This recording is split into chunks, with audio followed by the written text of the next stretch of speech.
All right. Let's get this going.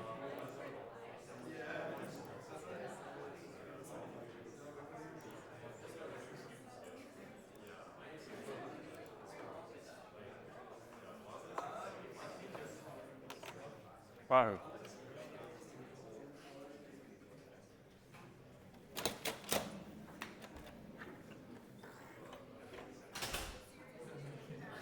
Now there's some pretty ancient tech,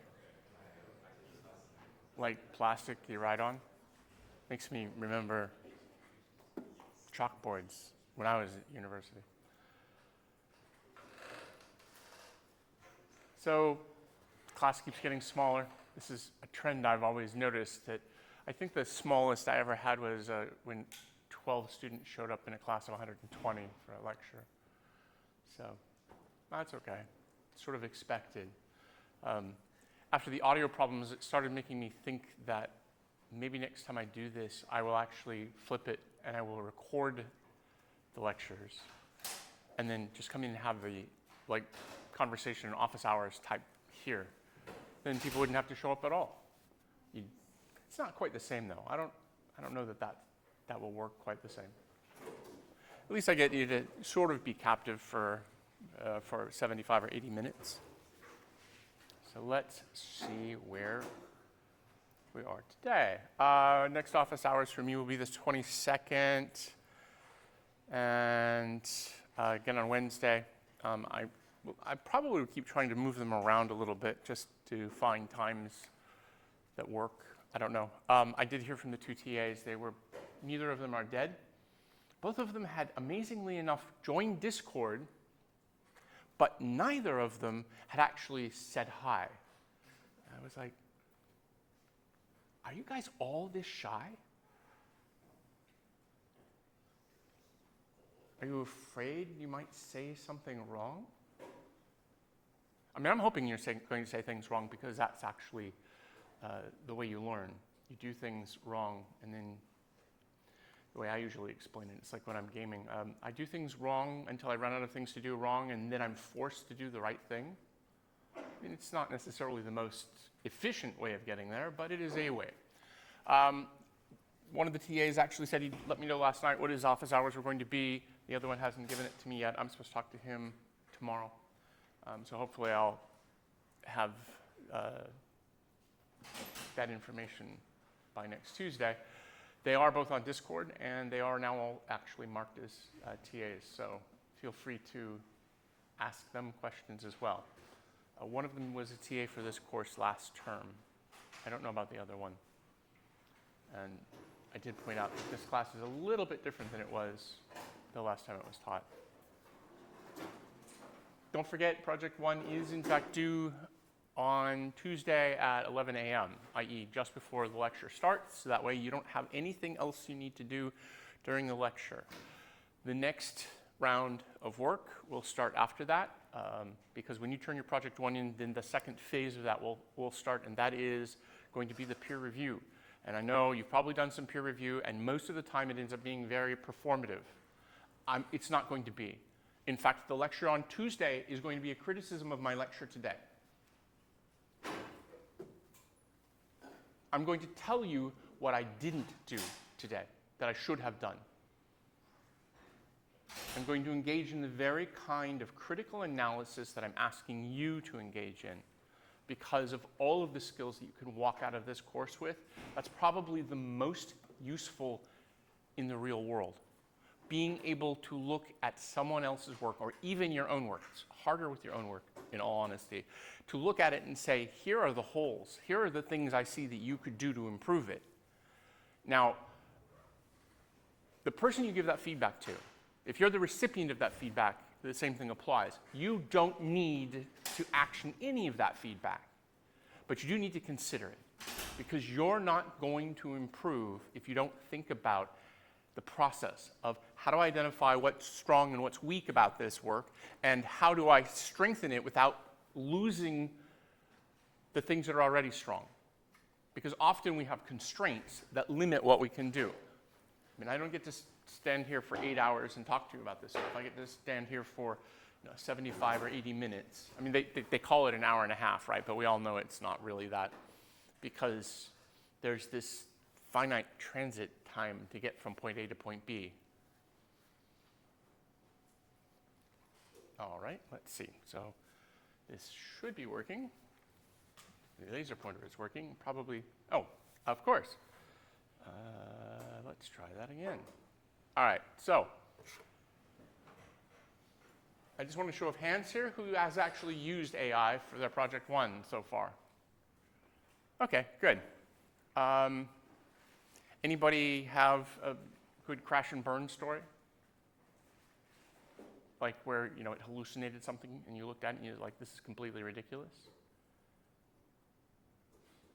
Anybody have a brilliant success story where you described the problem so succinctly it came back and it wrote all the documents for you and you're like, I'm done? Or did you just ask a question and then walk away and say, I'm bored with this, I'm going to go play video games?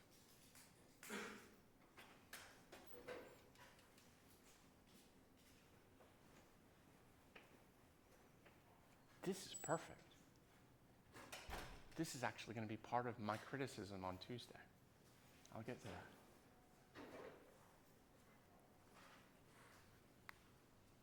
Not of the person. It's of what that represents. It's very interesting. So anybody have anything to share about their experience with their AI? Or are you all too shy and afraid that you're going to say something that makes you look human? Because we know you're not. Have any of you ever heard of the Birds Aren't Real website? I see a couple of heads nodding. You're not humans. Humans aren't real. You're automata.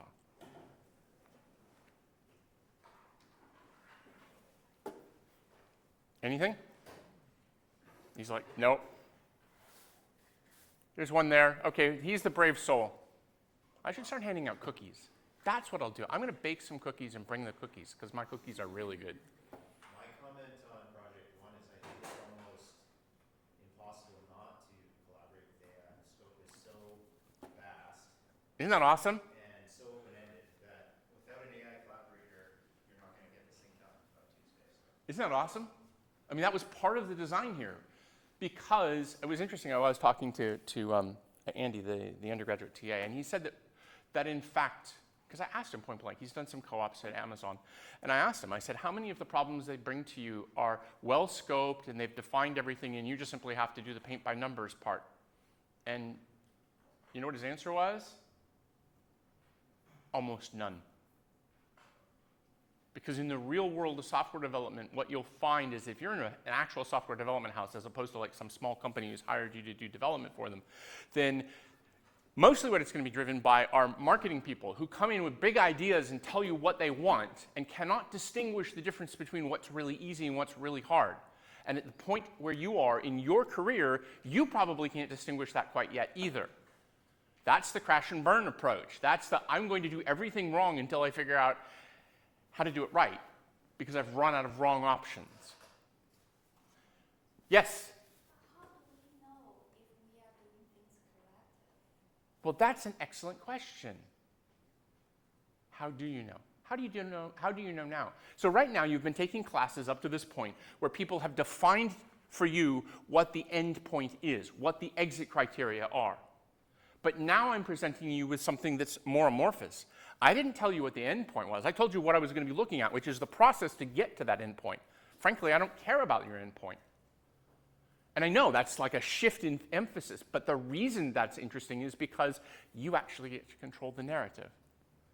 Because now you can define what success is. But you are going to give us the mark, right? But that's going to be based on your analysis and how you approach getting to your definition of success. Like, how do you define, like, just check the rubric and then... No, that's about the score. That's not about the success of your project. You don't distinguish between the two. You think the primary goal here is to get the highest mark you want. Well, I should actually do this and flip, I should flip this around and say, how about if each of you decides on what grade you want to get, and I will then define what you have to do to achieve that. Would that be an interesting way of doing this? That'd be kind of like mind-blowing, wouldn't it? I'm perfectly happy with a 75 because I'm out of this place. I already got a job lined up, you know? Or I'm going to become a professional esports gamer type. Anybody here going for the esports gamer type profession? He is. I know, you have a question. You got you. So, based on what I just heard, Professor, obviously you're giving us some marks, but are you saying that we are defining our own success? Right. Okay. Yeah, that's exactly it. I actually don't. Okay, so you view marks as being this important number at the end, right? And what I view them as is a way of, well, let's not go there. I don't care about your marks. I know you care about your marks. What I care about is your learning. I'm going to be looking at that. And I already talked to one of the TAs, and I'll talk to the other TA about this as well. When they're grading Project 1, I said, be lenient, because the goal is to help the students get into this cycle. The purpose of all of the first 3 projects isn't to say, I'm going to try and beat you down. It's, I'm going to try and show you where you need to improve. So we take a couple of points here and there off, and in the grand scheme of things, it doesn't make any difference. But when we get to your capstone, then yes, then we're going to be looking for you to show us that you actually learned something. I mean, I really want you to walk out of here from that capstone project and go, damn, that was actually a really fun project, and I feel like I actually learned a lot, and I even produced something that wasn't total shit. I mean, how many of you have written total shit programs and turned them in? Of course. It's kind of the nature of the beast. And there will be times in industry, if you go into industry, there will be lots of times in academia. I can tell you from personal experience, academic code is the worst, except occasionally. It still doesn't click. Oh my gosh. That's because the mouse is on the wrong place. There, it needs to be there. Now it'll work. All right, so on Tuesday we talked about governmental controls of data and information, because information, data, they're very intimately linked to each other. And today I'm going to turn the lens to corporate control, so that you understand, as you are using cloud computing services, what controls your actions. And this is going to be really interesting when we go back to this on Tuesday, but this time through a critical lens. So let's talk about global control models. Identify the infrastructural choke points, the areas where something going wrong will break your project. And then look at how we can use this to look at our Project 1, to analyze it from an ethical perspective. So our roadmap is we're going to talk about framing, the layers that we have to use, our models for the implementation, what we actually build, and how to look forward from that.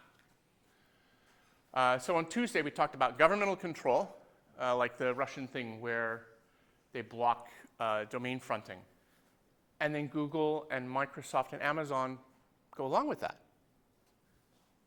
Okay, you know, these are the paragons that we hold out as being the Western capitalism. And then you say, oh yeah, but they just kind of sucked up to the Russians and did what they wanted. Okay. And nations do use the cloud as an enforcement mechanism. And that includes Canada. I already pointed out the whole thing with the Gige Networks leak and the very real fear that just having the data might impose a potential criminal charge against you. There was another one that there's just a bill they just tabled, literally in Parliament. It hasn't been passed yet. That struck me. Oh, it was a hate speech one, which basically said that if you say anything harmful, it's the same as a violent crime. And it's like, that sounds really good until you start to realize it can be weaponized and used in ways that you don't think about. And I think in the end, you'll see that some of this happens in the way that we manage data as well. So we're going to pivot to corporate actors. Who decides what stays online and by what authority? What? Oh, right. Okay, so first, we're going to do an activity here. On the next slide, I think it's the next slide. I don't know. I spent a lot of time trying to get this animation to work, and it was very painful. PowerPoint sucks at animations. So I'm going to give you the question. I want you to think about that question for 1 minute, and then I want you to turn to somebody nearby and talk to them about it, what your reflection was on it. So this is an engagement activity. There we go. 2. Oh, good Lord. And of course, despite the fact spending an hour trying to get that animation to work, it's not working right. Beautiful. Let's see. Why is it not doing that right? Let's try it again. All right, so here it is. You get 1 minute. Think about it.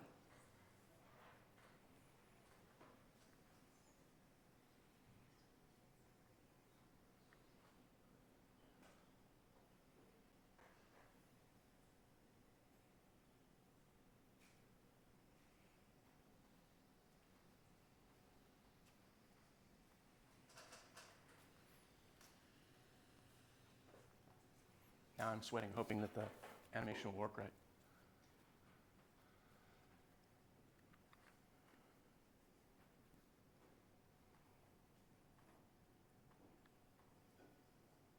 A minute's a long time, isn't it? I meant to bring my stopwatch. There we go. Now, share with your neighbor. Yay, the animation worked.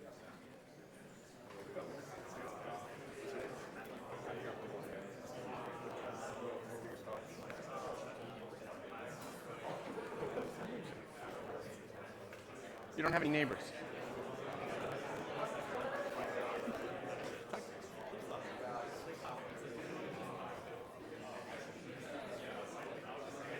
This worked. Good.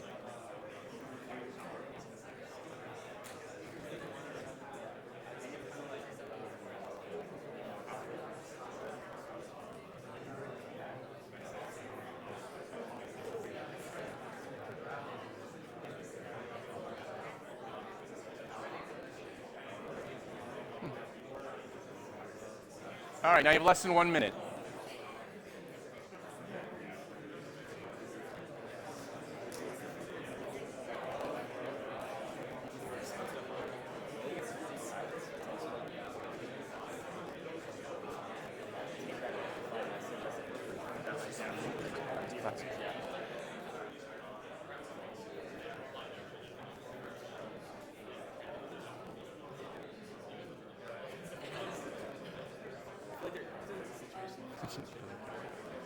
That's what I forgot. Less than 15 seconds.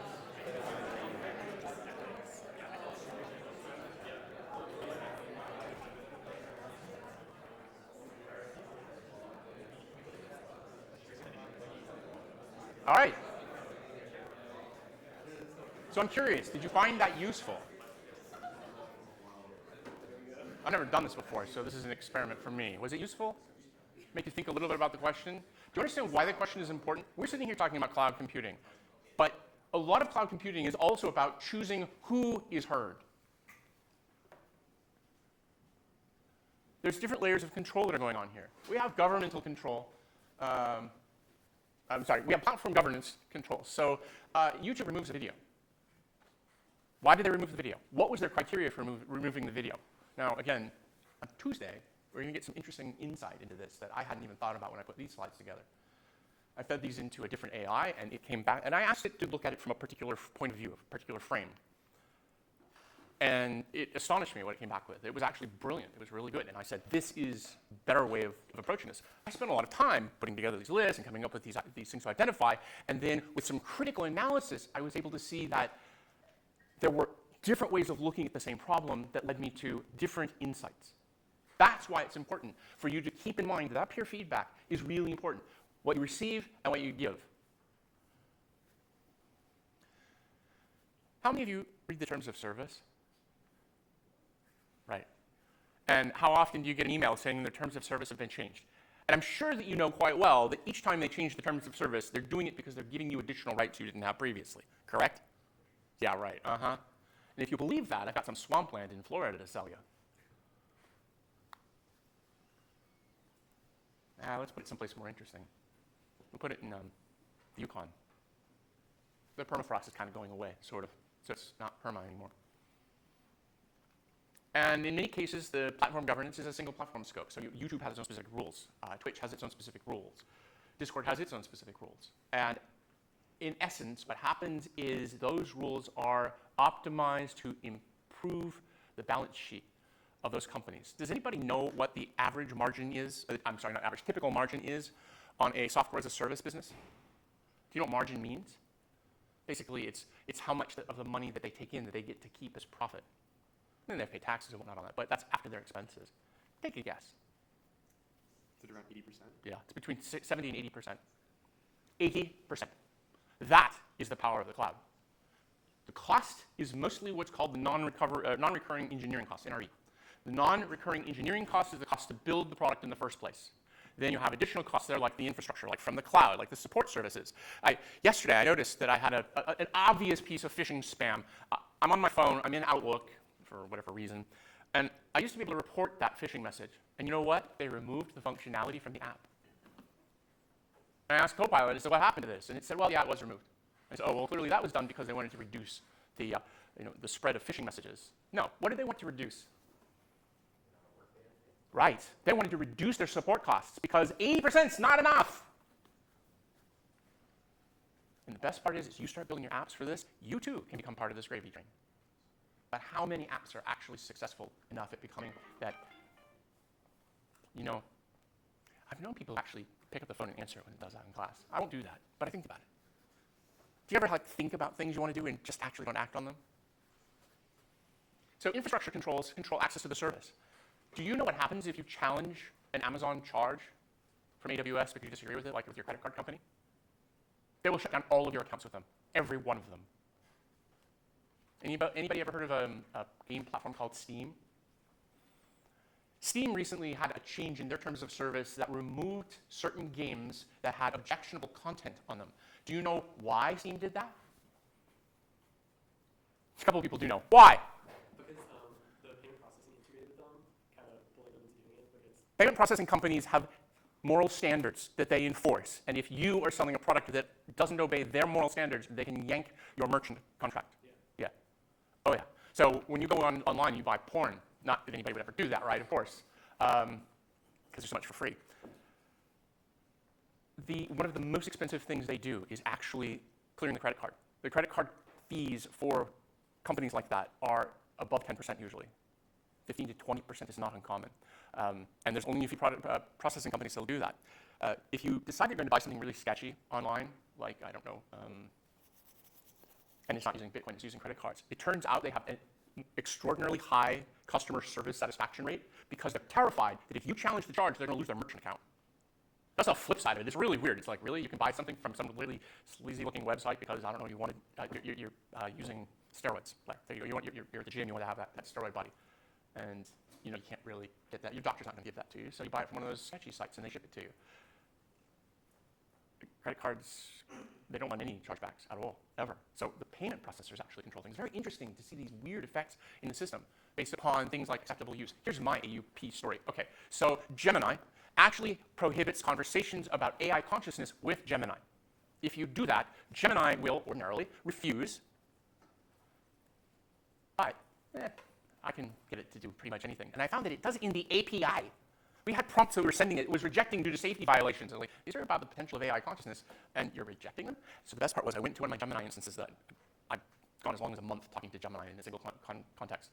And it said, yeah, here, take that prompt and change it this way, and then it'll get by the filters. I kid you not. It was like, damn, yes, it's great. DeepSeek, which is a Chinese model, has a post-censorship mechanism. And it's really strange because DeepSeek can tell it was censored because it's post. So that there's a historical record in the conversation that it said something that was removed. And if you're really fast, you can actually see what it says before it gets removed. It's very fun. But it also is very good at having these conversations that get around the AUP. My favorite one, though, is a time with Claude where I was actually having a conversation with Claude about Cambridge Analytica, of all things. And I'm doing this with Claude Code. I'm discussing Cambridge Analytica, and it tries to write a file out to the local file system, and it triggers an AUP error. I'm like, whoa! I'm not generating that. Your model's generating that. Why are you telling me I'm doing something that's not allowed? AUP, acceptable use policy. That's a fun one. It's like, wow. They can take apps offline. Apple has done that a number of times. They don't like Bitcoin trading apps. I don't know if they've relaxed that, but for a long time they would take anything that touched Bitcoin off the Apple store. They also take things off that compete with their own products. So let's visualize these choke points. So we have user-facing apps that have to come from app stores, that have to connect to content distribution networks to download them, that require cloud hosting to provide the services, that have domain name services and certificates associated with them, the domains, and payment rails. And each of those becomes a choke point. Probably 20 years ago, I worked with somebody where Microsoft was telling how they had this new driver sign models. All current drivers had to be signed. And what we did was we said, no, you don't. And we built a driver that would any driver, signed or unsigned. But we built it in a way that was very ethical. We said, you have to install this. You have, and it prompted you. It says, do you agree to install this driver? And it did. You know what Microsoft's response was? They went to the certificate issuer and had them revoke the certificate that signed the code in the first place. Not because it was malicious, but because it didn't align with Microsoft's policy. Oh, it was quite awful about it at the time. It was interesting. When you're building your project one design, think about how you react if one of these pieces goes away. What is it going to do to your app? So in terms of governance layer, we have a speech and content layer. So that's really what we're talking about is the direct communication itself. And then beyond that, we have what's going on the platform layer, moderation. I can tell you, human moderation is very expensive, so companies don't like to do it. I told you before, so we're a Canadian-based company, and they actually have contractors. They don't have employees, they have contractors, because people can do this for like 2-3 months and then they're out. That look at the content that's being uploaded so that they can remove things that are outside their own terms of service. And frankly, that's saying something, right? Because they're pretty little, but they will not allow binding the pornographic materials, like snuff films, for instance. If you know what one is, you're lucky. So we have moderation, acceptable use, and ranking. So sometimes what happens is that it start to look pretty sketchy, because it's not always immediately clear when content violates a rule. Has anybody ever been slapped with a content or rule violation? Games, online, anything like that? Yeah. There are appeals processes, which usually are automated and basically are really the performing appearance of an appeal process, not an actual appeal process.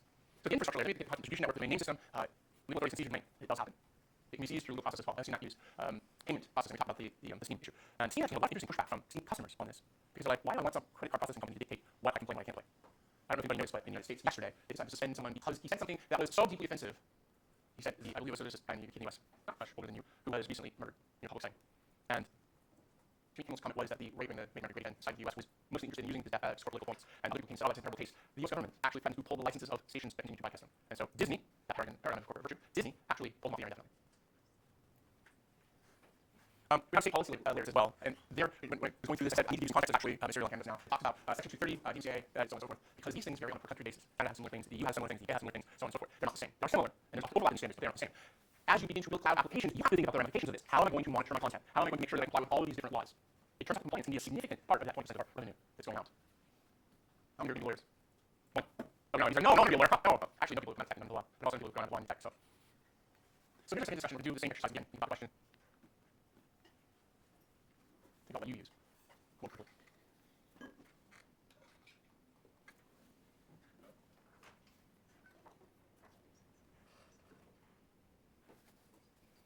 All right, I'll do this selection for these ones, so the animation appears on our picture. The maximum that probably let me do is 60 seconds. So that's why I have the lingers. All right, really? There you go. Now talk to your neighbor again. Talk to your neighbor. Don't talk to this neighbor. Pick somebody different. Let's get some diversity out there. And don't say about yourself, don't talk to somebody. Girl, chat. Are you talking to each other again? Inspiring stuff. I know, it's too far away. Oh, it's at work or something.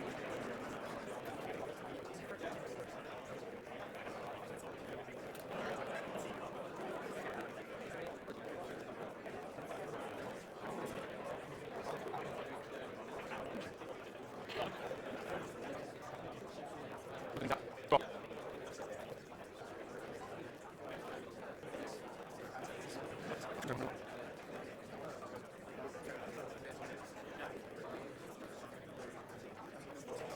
All right. No, I need to do split sound effects in next. So there's a bang at the end, right? So that's done. Okay, I'm asking, and this is actually like a stroke hand. Do you find this exercise useful, or is this just one more piece of bullshit? All right, I'm seeing thumbs. There we go. Okay, fine. Did anybody dislike this? Because I know some people are very social in it for them that might be uncomfortable. Okay, great. So how platform moderation works is user exposed, for example, they do something in our specific content, and we have instantaneous filtering systems that either says, oh, there's something wrong here, and requires actual reporting that you can refuse, or you could just pretend you didn't hear it in the first place. Most of this is all automated in all fairness. Have you ever triggered a warning from your AI asking, you know, I'm building a nuclear device or something like that? But my favorite one, because it's been used in several papers with hack AI, is something called ricin, which is a poisonous gas. It's been used in terrorist attacks in the past. And the knowledge of how to make ricin isn't particularly secret because, of course, it's in all of the LLMs. What we do, we open up the lid of the LLM and we pour everything that's ever been printed into the LLM, so it knows how to do these things. But of course, if you actually use the term ricin with Claude, I completely will after they're an AP now. So people figure out how to get LLMs to tell them how to do things like that. And so you're something else. A lot of models won't swear. I haven't found one yet that can't swear anything off. What? What do you mean? Well, because of course the language is already in the LLM. The filter is like on top. The same thing happens over and over again, so we use filters on top. There is a known bias in LLMs to be most proficient in English because, of course, that has a disproportionate presence in training data. Sometimes we get moderators involved. What is the problem with using moderators? We have to pay them money. Pornhub actually contracts out the analysis of things that people upload to third-party contractors because they can do that in foreign countries where there are less stringent controls and they don't really care if they burn people out and then just move on. And that's kind of a harsh way of looking at it, but if you talk to anybody who works in the industries that use these kinds of moderators, they'll find it as a model. I mean, what is the average wage in sub-Saharan Africa? And they have English-speaking populations, and they have French-speaking populations, and they have Spanish Portuguese-speaking populations that are about, like 50%, 60% of the world's languages. You can use pieces of Southeast Asia to be Chinese now, about 85, 90% of the world's primary languages. So we don't want to move anything moderate review to avoid it. Not from a we're building a infrastructure perspective, because we're building certain apps. We're building the next Instagram. So most of the time, when I post apps, it filters doesn't require moderate review, so it goes into the we keep this, we remove it, or we demonetize it. Demonetizing it is essentially the same as almost the same as removing it, because if you're making money on it, then no one's really going to watch it because it's not going to be because it's a cycle where nobody sees it, nobody likes it, or nobody doesn't get anybody's trends. So you realize all your YouTube videos you posted have been viewed 30 times. And I can tell you that YouTube videos with 32 views don't monetize. They don't have to remove the content. Oh, there's always a appeals process. Because you have an appeals process. It doesn't have to be a particularly efficient appeals process. You know, what you want is a decision tomorrow or today, and what they often do is a decision 6 months from now. Or if I made a decision, simply every 3 days, and our talking is the same. Another interesting point I actually didn't mention before is YouTube recently got into a bit of a kerfuffle about enhancing videos. Now, somebody, in one cases at least, had built great videos that looked really like they on VHS, which is a technology from before you were born. It's not quite before I was born, but much closer. And YouTube cleaned it up. So you can see why that's a really interesting frame. I mean, YouTube comes along, they add subtitles, they add multi-language tracks, they add all things like that to enhance the video. Probably fun with it, but what happens when you do something that is an improvement, but it turns into something that you explicitly didn't want it to be? Who owns the rights to that? Well, now we're going to do sorry. We're going to read these and C's of YouTube and we'll actually do content, which is going to all this is done in the name of helping the content creators, and helping creators get wider audiences. How many follow people on YouTube? Right. And the more followers they get, the wider the distribution comes. So it becomes this whole snowball effect, where by the time you're done, there's people who have more followers, and they have other platforms as well, not just YouTube. Isn't it basically Facebook? I came on, about, I don't know, 7 years ago. I received 5,000 friend requests. It turns out there's no way to do bulk refusal. If you want to this is my work. I'm done. I have the back. It's really not don't miss it. Same thing happened on IG. So there's a lot of ethical marketing around this. This is ethical service. This is editorial control. If YouTube can change your video, who is really in control? Who owns the editorial content? This is a very interesting question to me because I do this work as an extra witness. And the whole who owns AI-generated code issue is very complicated and not very well understood. Right now in the United States, in most jurisdictions, AI-generated anything, code, pictures, videos, is not eligible for copyright. Similarly, AI-generated patents are not eligible for patent. Only humans can create copyright works. Only humans can create patent works. And these companies are taking a financial risk here in trying to use AI. So as you start thinking about your own projects, think about how you can get the users, it doesn't matter to me, but you need to be talking about one of the important things that companies are doing right now is basically they're hiding their use of AI. But I don't think that's long-term sustainable. Because ethical governance is under how you maintain records of who created what. Because otherwise, I think the reason it's important to say if you have email standard, then people won't keep records. Because they'll simply look and hand you, oh, you just do some process and AI and generate a little bit of code, some really interesting protein or whatever. But that's open area. I'm an answer to it. You have to make a decision there. I mean, it's funny, you actually have a project where all, 100% is all by AI. I have a single line code. I don't refuse to make decisions for them. It's a very interesting framework where I say, just let the AI loose and say, okay, here, go build something. Let it build. It's not a license file in the other. Yeah. So, kind of interesting question for this class. Where do we need AI class? Okay, fine. What's the limit on use like? I have no limit for you. That's fine. If that's what you want to do, that's fine. If that's what you want to maximize your learning out of the class, go for it. I think what you'll find is that the quality of the output is what you can do in combination. But on the flip side, I mean, I tell you, I'm leaning very heavily on AI. Put this class together, we ask questions, I might go back, ChatGPT and say, okay, well, we've got more questions. I think I can see what point of the class is, get fixed, and we'll do. I mean, ChatGPT can build canvas pages way better than I can, way faster. I mean, I'm perfectly happy to do that. And as far as I'm concerned, that means that the class materials are open, they're public domain, they don't have any copyright laws associated with them. My question is that the value I'm having is in providing the framework of what this class is about. And I'll be honest, it's collaboration. I hear things from you guys, I'm trying to fold it in as quickly as I can. Now, that's probably not the normal experience here, where I yell, start something that we can't class, and start teaching you from every find syllabus and see that, but it's work. I'm watching right now. Immediately after this class, there is a department meeting, and the big topic is going to be the AI 100 class. It's already like hyper defined, and there's not a single bit about it in there. Not bothers me. But I'm nobody, so they're not listening, and that's the process they like to follow. They like to have a very structured process. I think in the real world we have to live in, we have to adapt. We have to be able to quickly learn something new. And if you just got here and you learn to use AI to quickly break it down, turn something out that satisfies the requirements of your level of satisfaction, you think something, and you'll be able to use it. You'll pull that into your first job, your next job, your next design, your next contractor. I don't know. I'm telling you, you're going to work for the numbers down in Colombia. I'm not learning about those people aren't building that. You're doing this really seriously. I mean, there may be moral issues, but morality is your choice. I'm not. You want to work for numbers, that's right. For people who are perfectly okay, as long as they're making the bucks. And we live in a society where, in many cases, morality is defined how rich you are. The most moral people are rich people. I'm not saying that's right or wrong. I leave that to you to decide. Personally, I think it's kind of horrible, but that's why it's not our world here. And we all want to be computer science because we love computers, because we love money. And that's why it's important, because we monetize it. So, are we running things with technical service versus editorial control? Mostly algorithms. And when somebody uploaded it, they consent to us doing whatever the hell we want with this stuff. So, enhancement modification, we do compression, that's fine. That's kind of we use 20% of the different portfolio levels. But what happens when we add AI voice learning to it? When you do global, actually, there's already we done. It's not perfect yet, but it's getting better and better and better. They're not replacing humans, people, in videos, because now we can take previous recordings of people and we can build what in essence are deepfakes. If you use malicious purposes of a deepfake, if we just call a movie or a short, it's just a movie or a short, but it's the same technology. The use of it is a ethical choice, not a technological choice. I mean, subtitles. Auto subtitling makes your content available widely. You can turn on auto subtitles in PowerPoint. I've had people complain about this. I don't know. And since she's like, supervisor, I don't know. You do them. It's pretty straightforward. They're not always based, but if you have a challenge in hearing things, you're going to appreciate even not completely perfect subtitles because they need content available to you wasn't previously available. What happens if you add AI music edition? This is really cool because if the music is generated AI, there cannot be any copyright issues with it because it's copyrightable. Because YouTube scans everything out with whatever you do, looking for potential copyright violations. Because YouTube acts as a moderator to try and ensure that they're not going to have to deal with the UCA boundaries. The discussion, so again, the AI costs a line. Think about that. And now when you get that conversation with your neighbor, what do you take the other side? If you go on the same side, take the other side. If you go on the opposite side, flip that. And think about this critically, because this is where you have to start actually doing those critical skills. How do you take somebody else's position and defend it?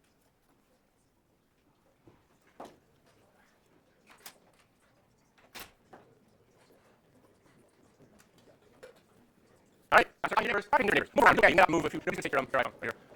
MacBook. So you can tell which people have MacBooks, right? Pretty sure that's cheap one. Yeah, another cheap.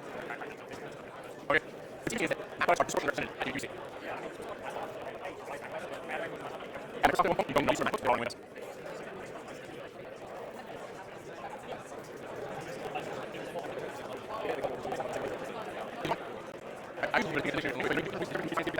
All right,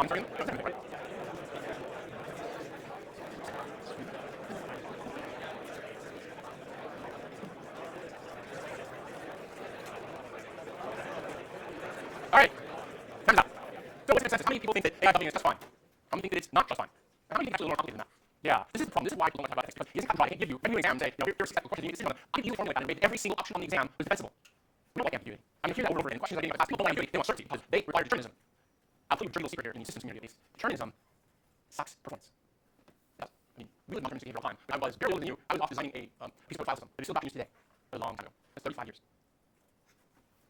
It embraced non-determinism. It said, I'm not going to wait for things to happen. I'm going to assume that every process, and I will recover if it didn't make it. Because in the file system case, in that instance, my job is to make sure the file system remained correct, consistent.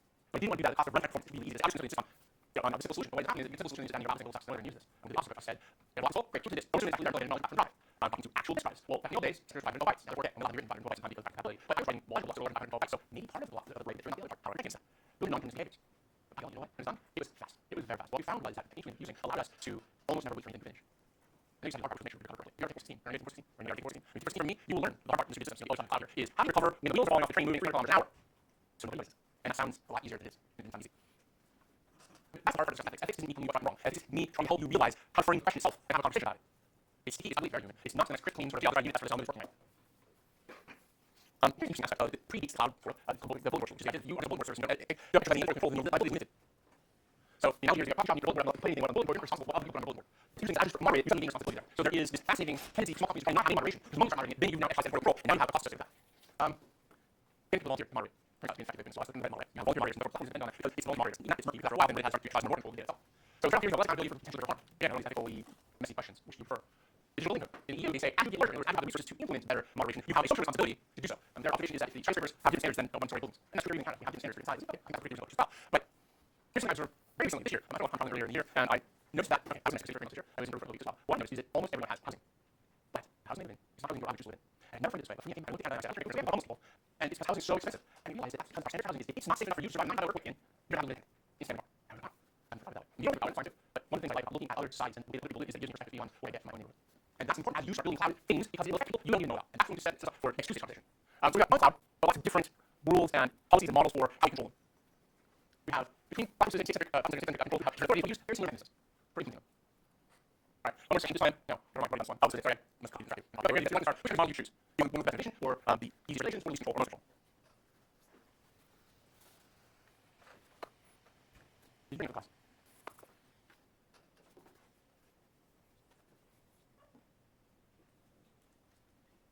All right. After you finish your back, there's a couple of being looked at one of it. To get started, what do you want to do now? You're really starting a new app. What are you going to do?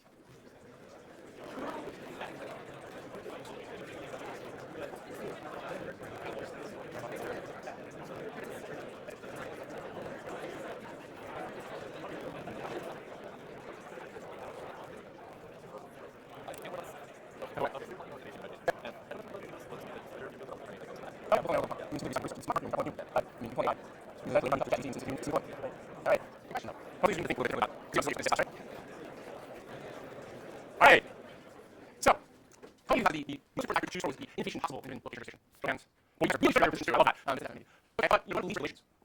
I didn't know you're building, doesn't it? You know, if you're building a pharmaceutical, you probably want to do a mix and match here. Because that's what happens. You create your drugs in countries with strong local copyrights. You're testing on the patients in countries with regulations because you know everything's getting away here. I don't control how you have the control of your startup. Or lack of business support. I mean, you want to create a jurisdiction where everything's possible, promote, control, and nationalize it. So you know what it is. Although that only works for built companies. I don't get much about that, unfortunately. Probably more Venezuelans than anyone else from Latin America right now. Most radio is back. Maybe Mexico? How many speak Spanish? Okay, I know you're but I don't work on Spanish, so I'm sure we'll speak Spanish. A lot. If you're going to know a lot of in the world is Spanish, English, and Mandarin. And that would cover almost everywhere you go. Alright, so we can talk about one because you're always working on Monday. Anything new? Get around 18. Hey, CPSC, tell me what I want for you. Yes, right. Think of what's going to be what service can you make up on the way to destroy your argument. And then you have one service. Is it market price? Is it digital? Is it sovereignty? Okay, now here's the seed for next week's conversation. And we'll deal with this on Tuesday of this week. Meta lost their request before this court in California to overturn the judgments against them in the States. Notice they don't mention that it's hard to say who in the world places the States.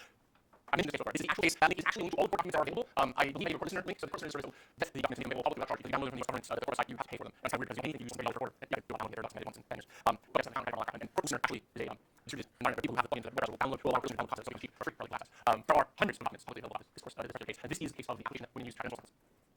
And that's what's going to I'm going to use to frame the next conversation. We just start with a critical analysis of today's lecture, but then I bring my attention to this particular case because this case is really one of the things after those questions of who is paying the price, not the monetary price, but information here's a script query I suggest you use with your AI choices paired next to conversation. You can take that. That was good. Actually done. Interesting analysis. How to review. How to for. Inquiry. Think about what you're told. How to do this correct knowledge. You just your head. How do you find cycle? How to find something up there. Please share. All right. Any questions? It's lunchtime. I got out of here. I'm going to do the skip from you. It's right now. I don't know why. Really big about all. But that was being used for the last one. And it's too small. Really big. You can use this one because it's going to go down. So for paper copies, do you guys have Okay, yeah, you need to stop the recording and start shutting down because I have to see. So, yes. the data